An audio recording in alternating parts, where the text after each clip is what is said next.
तो मैं बच्चे कह रहा हूँ कि फ़िज़िकल क्वांटिटीज़ जो भी होती हैं वो आपके पास ओवरऑल फ़िज़िकल क्वांटिटीज़ को हम टू कैटेगरीज में डिवाइड करते हैं।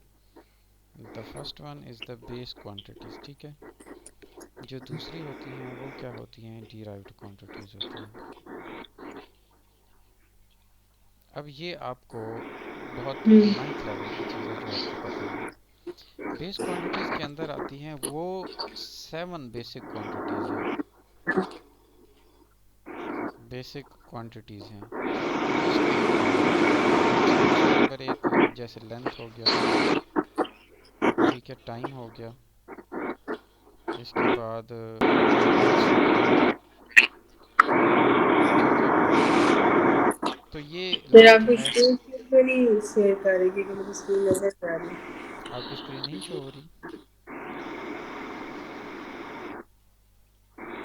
नहीं। प्लीज़ अपना शेयर इट कीजिए।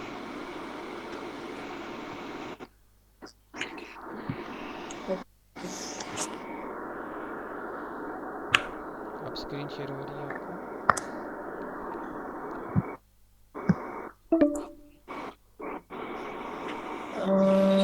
नो सर, नहीं हो रही। एक मिनट वेट, मैं पता नहीं क्यों कह रहा था।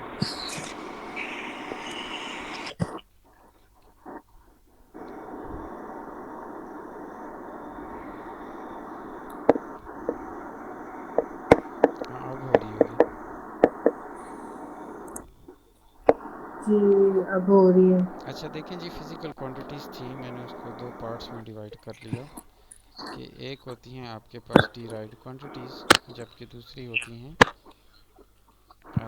मतलब बेसिक क्वांटिटी। बेसिक क्वांटिटी 7 है, मैंने आपको बताया, बेस। लेंथ है, टाइम है, मैस है, ठीक है। ये आपको ना बुक में गिवन है, मैं इन पे ज़्यादा डिटेल ये लिखी हुई है, length, mass, time, electric current, thermodynamic temperature, amount of substance और लुमिनस इंटेंसिटी। अब ये जो बेसिक क्वांटिटीज़ हैं ना, इन्हीं को यूज़ करके आप डिराइव्ड क्वांटिटीज़ जो है वो फाइंड आउट करते हो। जैसे मैं कहूँ कि आपके पास जो वेलोसिटी है ना, that is the derived quantities, जो कि मीटर पर सेकंड इसके यूनिट्स हैं। मीटर क्या है, लेंथ है, पर सेकंड जो है वो टाइम का इन्वर्स है।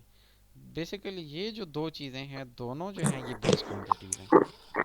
सो बेस क्वांटिटीज़ जो हैं ये मिल के आपके पास क्या बनाती हैं, डिराइव्ड क्वांटिटीज़ बनाती हैं, ठीक है।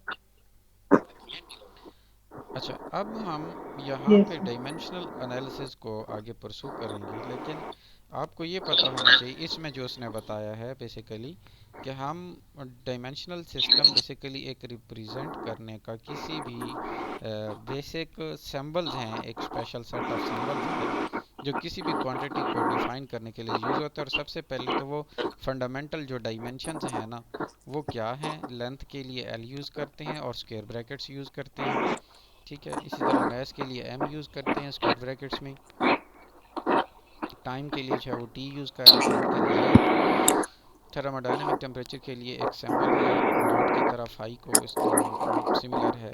इसके बाद अमाउंट ऑफ द सब्सटेंस के लिए एन है, लुमिनस इंटेंसिटी के लिए जे कैपिटल है, और सारे स्क्वायर ब्रैकेट्स में। जितनी भी डायमेंशंस होती हैं, कोई भी आपकी जी। जो बेसिकली डायमेंशन होती है ना, dimension of any quantity Q is basically the multiple of its basic quantities या basic वो units आपकी। देखो आपके पास जो ये बेसिक पड़ी हैं 7, इन सारों के ऊपर किसी का स्क्वायर भी हो सकता है, किसी का कुछ भी हो सकता है ना, यानी स्क्वायर और किसी का मल्टीपल भी हो सकता है। तो एज अ रिज़ल्ट हम क्या करते हैं कि हम इन क्वांटिटीज़ के ऊपर जो पावर्स हैं उसको हम कैसे ले लेते हैं, अल्फ़ा बीटा गामा ज़ीटा और थीटा, और ये सारी ग्रीक लेटर्स हम यूज़ कर लेते हैं ईटा तक। समझ आ गई? अच्छा, जी। अब बच्चे यहाँ पे आपके पास कुछ पड़ी हुई हैं डिराइव्ड क्वांटिटीज़, जैसे लाइक आपके पास वेलोसिटी है, एक्सेलरेशन है, वर्क एनर्जी, पावर है, और ये उनकी डायमेंशंस हैं जो कि निकाली गई हैं फ्रॉम किसको यूज़ करते हुए, बेसिक डायमेंशंस को। बात समझ आ गई? Yes sir. अच्छा, ये भी बिल्कुल सही है है आपको बहुत बेसिक चीज़ें हैं, आपको यहाँ तक क्या पता चला, एक बेस क्वांटिटीज़ होती हैं, एक डिराइव्ड क्वांटिटीज़ होती हैं। बेस क्वांटिटीज़ जो होती हैं उनके 7 अमाउंट है मतलब नंबर में, और हर एक की को रिप्रेजेंट करने के लिए हमने कोई सिंबल यूज़ किए हैं। जो डिराइव्ड क्वांटिटीज़ होती हैं वो अनलिमिटेड भी हो सकती हैं, और वो जितनी भी हैं वो डिराइव्ड होती हैं फ्रॉम द बेसिक फॉर्म से। अब जो डायमेंशन का फर्दर एक एस्पेक्ट है कि some terms used in dimension, dimension में कुछ टर्में यूज़ होंगी, वो कौन कौन सी हैं पहले सुन लें। एक होगा डायमेंशनल वेरिएबल, जो चीज़ डायमेंशनली जिसकी वैल्यू चेंज हो सके उसको डायमेंशनल वेरिएबल कहते हैं। लाइक जैसे फोर्स चेंज हो सकती है, एनर्जी चेंज हो सकती है, एक्सेलरेशन चेंज हो सकता है, तो ये वेरिएबल्स ही हो गए। बात समझ आई। जी। इसी तरह एक है डायमेंशनल कांस्टेंट्स। डायमेंशनल कांस्टेंट्स का मतलब क्या है, जो आपकी इक्वेशन के अंदर कांस्टेंट यूज होते हैं, like the speed of light हो गया, प्लैंक्स कांस्टेंट हो गया, ठीक है, या ग्रेविटेशनल कांस्टेंट हो गया। तो ये सारे कांस्टेंट्स जो हैं क्या होते हैं, ये इनको हम कहते हैं डायमेंशनल कांस्टेंट्स। बात समझ आ गई। Yes sir. इसके बाद होते हैं डायमेंशन लेस वेरिएबल। अब जो डायमेंशनल कांस्टेंट और डायमेंशनल वेरिएबल होते हैं ना, बेसिकली ए और बी की दोनों की डायमेंशंस स्पेसिफाइड होती हैं, और वो डायमेंशंस जो हैं हम उसके अंदर आने वाले बेसिक यूनिट से निकालते हैं। इन अदर वर्ड इनकी डायमेंशन होती हैं, चाहे वो वेरिएबल है चाहे कांस्टेंट है, इन दोनों की डायमेंशंस होंगी। जबकि नीचे जो पड़े हैं ना, सी और डी, ये डायमेंशन लेस होते हैं वेरिएबल। अब कौन सा वेरिएबल है, जैसे थीटा, थीटा को कोई आपके पास डायमेंशन नहीं होती। थीटा तीन तरह से हो सकता है, प्लेन एंगल का भी हो सकता है, सॉलिड एंगल का भी हो सकता है, या स्ट्रेन भी हो सकती है। स्ट्रेन बेसिकली क्या है, स्ट्रेस ओवर स्ट्रेन, जो चेंज आता है in the length of due to the stress, इसको हम स्ट्रेन बोल रहे हैं। तो इसकी भी यूनिट्स नहीं होते। तीसरा डी के ऑप्शन पे क्या कह रहा है कि कुछ कांस्टेंट होते हैं उनके भी नहीं होते, लाइक पाई वगैरह, जहाँ पे इक्वेशन में यूज़ हो जाए तो उनके भी आपने डायमेंशंस उसकी नहीं लिखनी, वो डायमेंशन लेस है। तो हमने बेसिकली चार तरह की चीज़ें पढ़ी जो डायमेंशन एनालिसिस के पहले हमें पता होना ज़रूरी है। हमने कहा कि कुछ वेरिएबल होंगे जिनके डायमेंशंस होंगी, फिर हमने कहा कि डायमेंशन वाले कांस्टेंट भी होंगे, फिर हमने कहा कि डायमेंशन लेस वेरिएबल होंगे और डायमेंशन लेस कांस्टेंट होंगे। ये बात समझ आ गई। Yes sir. ओके, इसके बाद आ जाता है dimensional formula. Dimensional formula basically क्या है, एक एक्सप्रेशन है आपका, जो कि ये शो कराता है कि which of the base quantity जो है ना, यानी कि कौन सी बेस क्वांटिटी जो है वो रिप्रेजेंट कर सकती हैं बाय डायमेंशन उस फार्मूले की, मतलब यानी कितनी बेसिक क्वांटिटी उसमें शामिल करें कि उसको एक्सप्रेस किया जा सके उस फार्मूले को। लाइक एम, एल और टी जो हैं, ये तीन होती हैं, तो इनको कैसे रिप्रेजेंट करें। अगर आप थोड़ा सा गौर करें इस डायमेंशन पे जो मैं ये सर्कल कर रहा हूँ, ये वाली वॉल्यूम की डायमेंशन, वॉल्यूम में आपके पास एल का क्यूब होता है लेंथ का, ठीक है। यहाँ पे आपके पास मैस के ऊपर नॉट लिखा हुआ है, और सेम इज़ द केस के टाइम के ऊपर भी नॉट लिखा हुआ है, बट द जो डायमेंशन ऑफ द लेंथ है, वॉल्यूम है, उसकी डायमेंशन अगर आप देखते हैं तो वो क्या है, क्यूब की फॉर्म में है। ये वाली आपको नज़र आ रही होगी, ठीक है। ये जो क्यूब है बेसिकली ये आपको बता रहा है कि यहाँ पे लेंथ का वो है, मतलब तीन ट्रिपल टाइम है, और लेकिन यहाँ पे सिर्फ लेंथ इन्वॉल्व है, मैथ कोई इन्वॉल्व नहीं है, कहीं पे आपके पास टेम्परेचर इन्वॉल्व नहीं है। तो ये एक ऐसा एक्सप्रेशन है जो बेसिकली किसी भी उसके बारे में हमें बता देता है, क्वेश्चन या उसके बारे में, फार्मूले के बारे में, कि उसके अंदर कौन सी बेस क्वान्टिटीज यूज़ हुई हैं। तो इसमें सिर्फ एक लेंथ वाली बेस क्वान्टिटी यूज़ हुई है, ठीक है। अच्छा, अब इसके बाद अगर हम थोड़ा सा देखें तो वो कह रहा है कि डायमेंशनल इक्वेशन क्या होती है। ऐसी इक्वेशन जिसकी राइट और लेफ्ट साइड दोनों पे अगर आप डायमेंशंस आप लगाते हो तो वो डायमेंशनली करेक्ट होती है, तो उसको हम इक्वेशन बोलते हैं। यानी उसकी right hand side will be equal to the left hand side, ठीक है। यानी राइट साइड की डायमेंशंस और लेफ्ट साइड की डायमेंशंस सेम आ जाएंगी आपके पास, ठीक है। तो वो एक ऐसी इक्वेशन होगी, यानी फिजिकल क्वांटिटीज़ की, जिसमें डायमेंशंस जो हैं वो आपकी करेक्ट होंगी, तो आप कहोगे कि ये डायमेंशनल इक्वेशन जो है वो ठीक है। बात समझ आई है। Yes sir. ओके, इसके उसके बाद अगर हम थोड़ा सा देखें तो डायमेंशनल इक्वेशन के बाद बच्चे आ जाता है कि इस डायमेंशनल एनालिसिस के परफॉर्म करने के कोई फ़ायदे भी हैं या नुकसान हैं, या हम इससे क्या क्या कर सकते हैं। सबसे पहले हम ये चेक कर सकते हैं कि कोई फिज़िकल इक्वेशन जो है वो आपके पास वो करेक्ट है या नहीं है करेक्ट, यानी उसकी करेक्टनेस को चेक करने के लिए आपके पास क्या है, ये क्राइटेरिया है डायमेंशनल एनालिसिस वाले। बात समझ आई? यानी जी। वो इक्वेशन आइदर राइट है या रॉन्ग है। एक ऑप्शन हम ए चेक कर सकते हैं, दूसरा क्या कर सकते हैं, दूसरा हम डिराइव भी कर सकते हैं कोई एक पॉसिबल फार्मूला, लेकिन उसके लिए हम कोई सपोजिशंस देखेंगे। अब ये जो दोनों एप्लीकेशन है कि either the equation is dimensionally correct or not, और how to derive possible formula, ये दोनों पे आपके पास जो है उसने एक एक एग्जांपल दे रखी है। 1.6 में हम करेक्टनेस को चेक करेंगे, और 1.7 एग्जांपल के अंदर हम क्या चेक करेंगे, फाइंड आउट करेंगे कि कैसे जो है वो आपके पास बेसिकली ये ठीक होता है, क्या कहते हैं, डिराइव की जाती है वैल्यू। अब बच्चे नूर, ये एक क्वेश्चन आपके पास पड़ी है, ये नज़र आ रही है, और एक ये भी पड़ी है। ये सर। अब इन दोनों में से कोई एक करेक्ट है, हमने चेक करना है कि कौन सा करेक्ट रिलेशन है। हम आते हैं अपना इस पे और हम देखते हैं f is equal to m v का स्क्वायर ओवर आर। एक और है जी, f is equal to, sir एक आपसे मैं थोड़ा सा शायद पहले सवाल पूछ लूँ, मेरे पास से मुझे एंड पे पूछना चाहिए। सर ये जो डायमेंशन वाला लॉन्ग क्वेश्चन है, ये मैंने मतलब इस तरह पूछेंगे कि डायमेंशंस ऑफ फिजिकल क्वांटिटीज क्या है, मतलब मैंने सारा लिखना होगा या सिर्फ नहीं, डायरेक्ट ये वो पूछेंगे कि ये मतलब पूछेगा कि हमने फाइंड प्रूव आउट करना दैट, होगा कि प्रूव कौन दैट सी। The equation is dimensionally correct or not. बात समझ आई? या derive that equation from the dimension using the dimensional analysis. बात समझ आई? किसी इक्वेशन की डेरिवेशन या हो ऐसे सकता है। कह देंगे कि डिराइव्ड एफ, मतलब f is equals to m v का स्क्वायर हाँ, तो ओवर ये आर डिराइव का भी करवा स्क्वायर सकता को है आपसे, डिराइव या फिर करें। आपसे ये भी कह सकता है कि इसकी इक्वेशन की चेक करो कि डायमेंशंस ठीक हैं या नहीं। या ये स्टेट भी दे सकता है जैसे कि ये M we square over R या M we square over are का स्क्वायर कौन सी ठीक है। तो आप दोनों की डायमेंशन चेक करोगे राइट और लेफ्ट पे, सिंपल, ठीक है। अगर हम पहले फोर्स को देखें ना तो तो सर मतलब ये तो, हम्म, मतलब ये जो सारा टॉपिक है, मतलब इसको मतलब एक किस्म का मैंने समझना है। डायमेंशंस वाले दोनों बॉक्सेस मैंने याद करने हैं, 1.5 वाला टेबल और 1.6 वाला टेबल, और मैंने प्रैक्टिस करनी है न्यूमेरिकल्स जो उनसे अभी आप मुझे नहीं, बताएंगे। मेरी बात सुनो। ये जो ऊपर वाला है ना, आप ये वाला कह रहे हो, ये किधर गया, ये टेबल कह रहे हो 1.6 वाला, इसकी जरूरत नहीं है, रटा ना लगाओ। अच्छा। देखो यार, आपको बुनियादी तौर पे वेलोसिटी का नहीं पता क्या होता है, वेलोसिटी किसकी इक्वल होती है यार? वेलोसिटी होती है डिस्टेंस ओवर टाइम, ये है ना पता आपको? हेलो, ये डिस्प्लेसमेंट ओवर टाइम नहीं हेलो। होती वेलोसिटी। हेलो,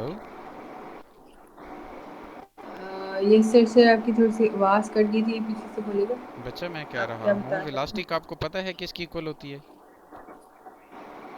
थे? ये सर। यार ये है ना, डिस्प्लेसमेंट ओवर टाइम होता है या नहीं होता वेलोसिटी को? ये सर डिस्टेंस होगा। अब मुझे बताएं डिस्प्लेसमेंट क्या है, मीटर में नहीं है, लेंथ है ना एक। तो डिस्प्लेसमेंट के लिए आप एल लिख सकते हो, ओवर टाइम के लिए आप टी लिख लेंथ सकते हो, के लिए। हाँ। अच्छा, टाइम के लिए टी। ठीक, ओके। अब टी ऊपर ओके जाएगा तो ओके टी हाँ। इनवर्स हो जाएगा। हम्म।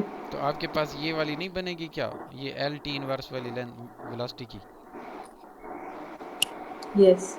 तो इसी तरह एरिया में देखो, एल इंटू एल होता है तो एल का स्क्वायर, तो लेंथ का जब स्क्वायर होता है तो वो एल का स्क्वायर नहीं बनेगा? हम्म। ये यस। ये लंबाई इंटू चौड़ाई इंटू, यानी कि length into width into height जो होती है, ये भी तो तीनों बेसिकली लेंथ ही है ना, एल क्यूब जिसको हम लिखते हैं, तो यही वॉल्यूम नहीं होता क्या? अच्छा नहीं सर, मुझे थोड़ी समझ आ रही है। जैसा ये टाइम पीरियड है तो उसका तो टी हो गया, और जाहिर सी बात है फ्रीक्वेंसी 1/f होती है, मतलब जब उसका रिलेशन तो निकालें उसको तो इन्वर्ट ये कर टी दिए, इनवर्स हो वन गया। ओवर टी कर दिया इसको। हाँ प्रेशर, हाँ प्रेशर भी इसी प्रेशर अब क्या तरह, होता है, force per unit power area भी। होता है या नहीं होता? यस। अब फोर्स की ऊपर लिखो, नीचे एरिया की लिखो, दोनों को कटाओ, जो सिंपलेस्ट फॉर्म बचेगी वो प्रेशर है। हम्म। आपको जो करना है ना वो ये वाला सिर्फ याद करना है, ये देख लो। ये लेंथ, मैस, टाइम, करंट, ये बड़ी बात है, ये तीन वाले आखिरी आए, अदरवाइज ये तीनों आखिरी भी बहुत काम आते हैं, इवन चौथे वाला भी नहीं आता, ये वाला भी। सिर्फ पहले तीनों के साथ ज्यादा काम होता है आपका। अब जरा देखो यस, तो ये सही। थर्मोडायनेमिक टेम्परेचर है, ये थोड़ा सा अजीब है, पर ये चले ये यार याद भी देखो हो ना, गया तो मैं अजीब आपको, है। नूर आप थोड़ा सा सुन तो लें, थोड़ा सा पुरसू करेंगे, आपको भी पता लग जाएगा। अच्छा। हाँ, हम जरा इसको थोड़ा सा देख लेते हैं कि ये आपके पास इक्वेशन है, आपको नजर आ रही है ना? हम्म। अच्छा, हम इस इक्वेशन में क्या करते हैं, थोड़ा सा एक सॉल्यूशन कर लेते हैं कि लेफ्ट हैंड साइड को देख लेते हैं हम। इस अच्छा, इक्वेशन लेफ्ट में, हैंड साइड पे। इसमें क्या है, दोनों की लेफ्ट साइड पे है एफ, ऐसे ही है ना? जी। अब देखें ज़रा, एफ किसकी इक्वल होगा? यार आपको पता है फोर्स जो है वो होता है mass into acceleration, f is equal to m a होता है ना नॉर्मली। हम्म। अब एक्सेलरेशन जो है ये डिराइव्ड क्वांटिटी है, मैस जो है ये बेस क्वांटिटी है। यानी मैस की डायमेंशन तो हैं, लेकिन एक्सेलरेशन की आपको कहीं से निकालनी पड़ेगी। तो एक्सेलरेशन आपको पता है ये वेलोसिटी ओवर टाइम के इक्वल होता है। हम्म। अब जब वेलोसिटी होती है, ये बेसिकली किसकी इक्वल होती है, ये डिस्टेंस ओवर टाइम होता है। तो एम उसी तरह रहेगा, इनटू, इसको मैं यूं भी लिख सकता हूँ, 1/t into velocity. Yes sir. तो m इंटू 1/t इंटू, ये वेलोसिटी जो है ये d बाई टी होता है। जी। अब सारी चीजें इसमें देखो ना, ये जो इक्वेशन मैंने निकाली इसमें सारी बेस क्वांटिटीज पड़ी हैं। टाइम भी, ये डिस्टेंस भी, लेंथ है, ये मैस है, ये टाइम है, दोनों जगह। अब इनकी आप डायमेंशंस जी। को पुट करें ज़रा। मैस के लिए आप सिंपल कैपिटल एम पुट करते हो, ये वाला। बड़ा एम। हाँ। यस। अब ये वन ओवर टी के लिए कैपिटल भी बड़ा टी हो गया, वन टी, बार। फिर इनटू हाँ जी। लेंथ के लिए आप एल, और ऊपर डिवाइडेड बाय टी। ये सही है? यस। अच्छा, अब आप ज़रा देखो, यस सर। एम उसी तरह रहेगा, ये दोनों टी ऊपर जाएंगे तो टी इनवर्स का स्क्वायर हो जाएगा, यानी स्क्वायर जो है यस वो सर। उल्टा हो गया है। और इसके अलावा लेंथ भी रहेगी एक ऊपर वाली। तो आपकी जो डायमेंशन बनी हम्म। वो एम एल टी का इनवर्स टू, और ये वाली बनी, ये किसकी है, फोर्स की डायमेंशन अभी हमने निकाली है। जी। ये बात समझ आ गई? यस। इसका मतलब राइट साइड यस पे, सर। राइट हैंड साइड पे भी यही वाली डायमेंशन आनी चाहिए, तो तभी ठीक है क्वेश्चन। ठीक है। हम्म। अब हम ज़रा अपनी इसकी राइट साइड की तरफ जाते हैं इक्वेशन की। राइट साइड पे जी देखो, आपके पास था एम वी का स्क्वायर ओवर आर है, ठीक? Right hand. ये देखो ना, ये वाली इक्वेशन है, एक ये इक्वेशन थी, एक ये वाली है, दोनों की लेफ्ट साइड पे तो एफ ही है। हेलो हम्म। यस सर, आवाज आ रही है। बच्चे, देखो ना, दोनों की लेफ्ट साइड पे एफ है। तो हमने प्रूव ये करना है कि ये वाली इक्वेशन ठीक है m we square over r वाली, या M we square over r के स्क्वायर वाली।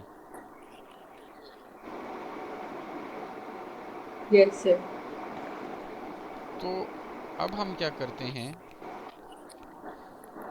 कि यहाँ पे हम थोड़ा सा राइट साइड को सॉल्व करते हैं। अब पहले इस वाले की राइट साइड सॉल्व करते हैं, जिसको मैं ये सर्कल आउट कर रहा हूँ, ये वाली। ठीक है, फिर आर के स्क्वायर वाले को बाद में देखेंगे। अच्छा, अब हम ज़रा इधर मैं दोबारा रीराइट कर लेता हूँ, f is equal to m v का स्क्वायर ओवर आर। एफ की डायमेंशन ये आ गई। अब राइट हैंड साइड को मैं लिख रहा हूँ, right hand side equal to m है ओवर r, ये दोनों बेस क्वांटिटीज हैं, इनको अलग कर लिया मैंने इनटू v का स्क्वायर।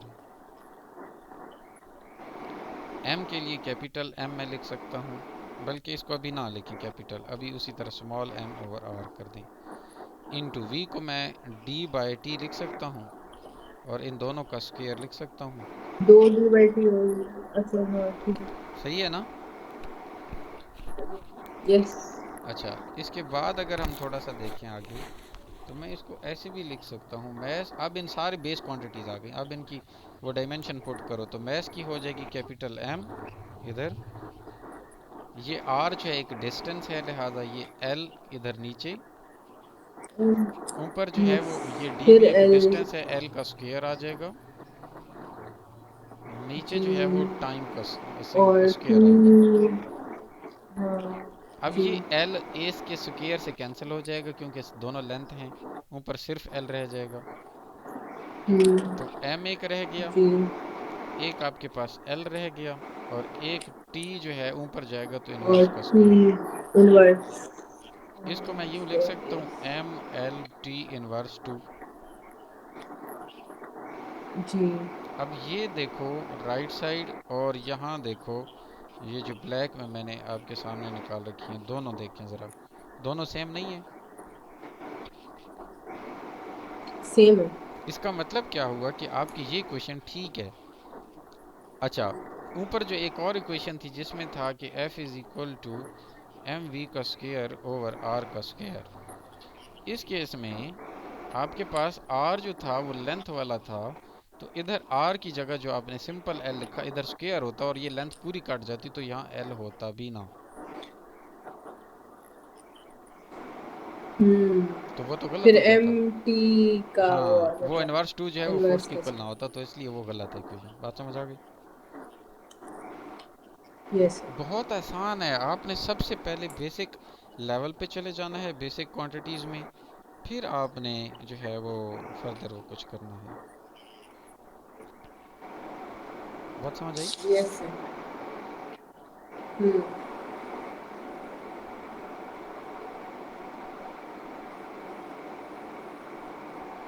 यहाँ तक कोई मसला है तो बताओ। अब हम जरा आते हैं इक्वेशन की डेरिवेशन की तरफ, यानी डायमेंशनल एनालिसिस को यूज करते हुए हम सर इक्वेशन। एक और आवाज आपकी कट रही है सर।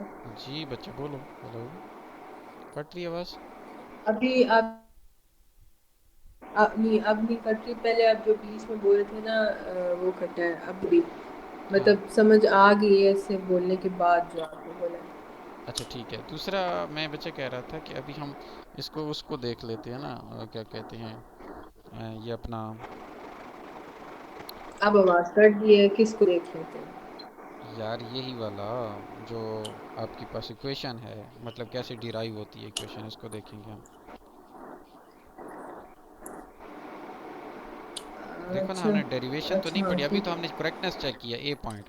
देखो इसके दो एडवांटेजेस हैं, ये एक हम करेक्टनेस चेक कर सकते हैं, दूसरा हमने कहा कि हम इसको डिराइव कर सकते हैं इससे इक्वेशन। तो ये पहले वाला तो चेक हो गया आपका। अब दूसरा 1.7 एग्जाम्पल पे जाते हैं कि कैसे हम डिराइव करेंगे। ये 1.6 की तो हो गई, ये वाली इक्वेशनें भी हैं, इसको भी आप प्रूव कर लेना, ये देख लेना इसको खुद ही, ठीक है? होपफुली ये हो भी जाएंगी। अच्छा ठीक है मैं देख हाँ, लूँगी। इनको यस देख सर मैं लीजिए। यूट्यूब के लेक्चर के साथ देख। बिल्कुल। अब यहाँ पे है आपके पास 1.7 एग्जाम्पल, वो कहता है कि when a sphere move through a liquid, एक सफियर है वो किसी लिक्विड से मूव करता है, लाइक सफियर बॉल भी हो सकती है, फुटबॉल, और वो लिक्विड एयर हो सकता है, तो लिक्विड अपोज करता है the motion of motion with in force F. अब वो कहता है the magnitude of F depend करती है कोफिशिएंट ऑफ विस्कोसिटी ईटा पे, हैविंग डायमेंशन जिसकी ईटा की ये हैं। अब ये एक कांस्टेंट है लेकिन डायमेंशन वाला कांस्टेंट है, ईटा की डायमेंशन उसने दे दी है। द रेडियस आर जो है ये एक लेंथ ही है बेसिकली, इसका बता दिया इसने सफ़ेयर वाला, सब इसकी स्पीड v है। तो assume that the f is proportional to the different powers of these quantities। अब आपके पास कौन सी क्वांटिटीज है, एक ईटा है, एक आर है और एक v स्पीड है। ये तीन उसने क्वांटिटीज बताई है, इन तीन क्वांटिटीज की पावर कुछ भी ले लें आप, लेकिन उन पावर्स के डायरेक्टली प्रोपोर्शनल है। और फिर वो कहता है कि gas A formula F using the method of the dimension. तो देखो जो हमें गिवन है वो क्या है। ये देखो हमें गिवन है ना कि लेंथ रेडियस गिवन है, जो कि मैंने कहा कि आर है, इसको उसने एल वन कह दिया। दूसरा, dimension of the velocity. Velocity क्या होती है, डी बाई टी होता है, तो डी इंटू टी इनवर्स लिख सकते हैं। जी। ये वही लिखा हुआ है। फोर्स की डायमेंशन क्या होती है, f is equal to m a. Acceleration क्या होता है, मैस यानी डिस्प्लेसमेंट ओवर टाइम होता है, बेसिकली मैस पर यूनिट वही चीज बस इसे साथ लिख दी है, मैथ्स के साथ लिख दी है ना, हाँ। क्योंकि वेलोसिटी हुआ ना, एम नहीं हुआ, तो देखो एक्सीलरेशन और वेलोसिटी वेलोसिटी डिवाइडेड बाय जैसे टाइम साथ। होता है, तो वेलोसिटी तो ऊपर वाला हो गया -1, मजीद जब टाइम से डिवाइड करेंगे तो -2 हो जाएगा इधर। हाँ एग्जैक्टली। ठीक हो गया। तो ये आपके पास हो गया, और ऊपर ऊपर देखें ईटा की डायमेंशन उसने खुद ही दे रखी थी, तो ये चारों चीजें आपको दे दी उसने। ठीक है। मोर ओवर ये कहता है कि जो आपके पास जो फोर्स है वो डायरेक्टली प्रोपोर्शनल है इन सारे कांस्टेंट्स के ऊपर कोई ना कोई पावर लगा लें आप। ठीक है। हेलो। यस सर, आवाज आ रही अच्छा, तो यहाँ पे आपके पास जो भी ड्रैग फोर्स एफ डी बनेगी, उसने कहा था कि ये सारों के multiple by that raise power to their products के हिसाब से होगा। तो यहाँ आप देखें एम एल टी का इनवर्स 2 है, तो एम वन एल -1 और टी -1, इस सारे की पावर जो है वो आपके पास अल्फा है, क्योंकि ये एच है, एच की इक्वल है ये सारी। ये पहले वाला। है। दूसरा है रेडियस, तो रेडियस में आपके पास क्या है, रेडियस वाली डायमेंशन ये थी ना, हमने ऊपर निकाली है, ये इधर फर्ज की हुई है रेडियस की इक्वल ये। जी। ये जो एच लिखा हुआ है ना, ये बेसिकली वही ईटा है। ईटा की डायमेंशन गिवन है ना आपके सामने, एम एल -1 और टी -1, उसकी पावर बस हमने ए लिया, अल्फा लिया, तो हमने अल्फा पावर में लिखा हुआ है। आगे आर है तो आर की L1 उसी तरह पुट कर दिया जो हमने फर्ज की है इधर। और आखिर में अगर आप देखते हो तो जो टाइम वेलोसिटी है वो है L T inverse, L1 T inverse. ठीक है। अब ये तीनों पुट कर दिए हैं आपने, जबकि लेफ्ट साइड पे आपके पास क्या पड़ी है, फोर्स की डायमेंशन पड़ी है। बात समझ आई। Yes sir. यस। अच्छा, अब यहाँ पे आपने लेफ्ट साइड पे फोर्स की डायमेंशन को अलग अलग कर लिया, तो मैस में 1, लेंथ में 1, और टेम्परेचर जो है वो -2 में जाएगा, सॉरी टाइम। क्लियर। जबकि राइट साइड पे यस। अगर आप देखें तो आपके पास टोटल देखें तो ये यहाँ पे लेंथ का, इस जगह पे थोड़ा सा गौर करना है आपने। ये जो पावर अल्फा पड़ी है ना, ये मल्टीप्लाई होगी सारी अंदर में पावर्स के साथ। ठीक है। तो जब अल्फा ए एम पे जाएगी तो वहां पे अल्फा की और ए वन और सॉरी अल्फा आपस में मल्टीप्लाई होंगे, तो एम की पावर अल्फा हो जाएगी। जी। अच्छा, अब लेंथ जितनी भी जगह पड़ी है हमने लेंथ को इकट्ठा कर लेना है। लेंथ जब अल्फा से मल्टीप्लाई करेगी -1, तो माइनस अल्फा हो जाएगी ना। जी, और बी तो बीटा बिल्कुल से ऐसे करेगी ही तो आ प्लस गया। का और बीटा हो जाएगा, और सी से करेगी तो प्लस का सी हो जाएगा। जी। अब दो जगह पे प्लस बी और सी की पावर को इकट्ठा कर दिया, और माइनस अल्फा वाली को, ये तीनों को उसने ऐड अप कर दिया। अल्फा की माइनस है, बाकी दोनों की प्लस है। और टी तो बस एक जगह टी माइनस जहाँ जहाँ पे ए है, से एक हो अल्फा पे जाएगा, है माइनस, और और सी वाले माइनस पे है माइनस। सी के साथ। हाँ। यस। अब आपके पास राइट साइड और लेफ्ट साइड की पावर्स एक दूसरे के इक्वल होती हैं हमेशा, क्योंकि इधर भी एम के ऊपर पावर है, इधर भी एम के ऊपर कोई पावर है, इधर एल के ऊपर कोई तो पावर है, इधर सारी एल। को कंपेयर कर लिया, टी हाँ। वाली को हाँ। और एल वाली को। यस। एम इक्वल टू 1 इनकी आ गया। पावर्स ही कैसे किया। इसका मतलब जो ओके। एल है वो आपके पास minus alpha plus B plus C, इन तीनों का जो डिफरेंस है वो किसके इक्वल आ रहा है, वो -2 के, क्योंकि कंपेयर किया हमने ना ए और सी का एज जो। ए इज वन, वन के इक्वल ए किस तरह आ गया। ये एल वाला है, ये एल वाला। टी वाला भी -2। एल वाला नहीं, टी वाला। टी वाला टी वाला ऊपर देखे ना, sorry. -a -c is equal to 2 के, क्योंकि इधर टी इक्वल टू -2 है। टू तो है, पर यहाँ पे जो लिखा ना as a is equals to one, इसकी बात कर रहे हैं। वो एज ए, क्योंकि ए इधर से निकाला है ना, ये ऊपर पहले एम से। अच्छा हाँ ठीक है। हाँ फिर ना, उसकी वैल्यू इधर पुट इन पुट कर की दी, है। फिर सी की हाँ नीचे आ गई। हाँ फिर इसी तरह फॉर एल निकाली है। हाँ, एल एल में ए और बी में दोनों, ए और सी बाकी की वैल्यू वैल्यूज डाल पुट इन देंगे कर दी। और फिर बी भी निकल आएगा। अब जो जो वैल्यूज समझ आ निकली है ना, गई। ए बी सी की वैल्यूज हमने वो ऊपर जो लेट की थी उधर पुट करें। ये देखें, अच्छा। ये ईटा की पावर ए अल्फा थी तो इसकी वन हो गई, आर की वन थी ये होती तो आपके पास ये इक्वेशन आती है। बात समझ आई? Yes sir. बस ये एक रफ आइडिया आपको देता है इन्फॉर्मेशन में। इसके साथ कुछ कांस्टेंट्स भी हो सकते हैं जो कि कांस्टेंट की इन्फॉर्मेशन हमें ये डायमेंशनल एनालिसिस से डिराइव की हुई क्वेश्चन का नहीं पता लगता हमें कि कौन सा कांस्टेंट आता है। हमने उसके लिए जर्नल के लगाया हुआ है, देखा है ना? Yes sir. डिराइव कर लोगे इक्वेशन। जी सर। आसान है या मुश्किल है? सर मुश्किल शायद मैंने बहुत पढ़ लिया, मुझे मुश्किल शायद इस वजह से लगी। नहीं लग रही है ना, बस आपने इसको एक दफ़े पढ़ना है दोबारा से, खुद ये गो थ्रू होंगे तो आप इंशाल्लाह हो जाएगा। मैं स्टॉप कर दूं राइट ये सर अब मुझे आप मुझे बोलें। बस ये बता दें कि सर अब बस मैंने ये करना है डायमेंशंस में। अब देखिए डायमेंशंस का पूरा लाइक एक टॉपिक सब बना हुआ है। अब वो मेरे से ये तो नहीं पूछेंगे ना कि व्हाट इज डायमेंशंस, नहीं मतलब वो नहीं तो नहीं, यही वो पूछेंगे। सिर्फ ये पूछेंगे कि चेक करो कि क्वेश्चन करेक्ट है या नहीं, या फिर वो कह सकते हैं कि डिराइव करो इक्वेशन। डिराइव के तो लिए सर मैंने एज अ लॉन्ग अगर मैं डायमेंशंस का टॉपिक कर रही हूँ तो हम्म, मैंने सिर्फ डायमेंशन की बेस से डेफिनेशन ही कर लूँ ये, ताकि यार मुझे थोड़ा पता देखो चल जाए। डेफिनेशन है, डायमेंशन है क्या, डेफिनेशन थोड़ा सा वैसे कर लो बेशक, लेकिन एक्चुअल उसकी सर एप्लीकेशन मैं है एक यार। सेकेंड, सर मैं आपको बताऊं, मतलब पहले मैं बताती हूँ ना आपको कि मुझे क्या लगता है कि मुझे क्या करना चाहिए, फिर आप मुझे बता दीजिएगा कि मैं सही बता रही हूँ कि नहीं। हम्म सर मुझे ऐसे लगता है कि मुझे ना ये सारा टॉपिक एक बार रीड आउट करना चाहिए, हम्म थोड़ा सा आपका लेक्चर एक बार सुन लेना चाहिए। हम्म फिर मुझे ये जो टेबल्स है ना, इनको लिख के ना थोड़ा सा मेमोराइज कर लेना चाहिए। फिर मुझे हाँ आ जाना बिल्कुल। चाहिए। हाँ, फिर मुझे आ जाना चाहिए एग्जाम्पल पे और असाइनमेंट पे, और फिर एग्जाम्पल 1.7 और एग्जाम्पल 1.7 ये करके मेरा मतलब चैप्टर 1 के लॉन्ग क्वेश्चन मुझे लगता है ख़त्म।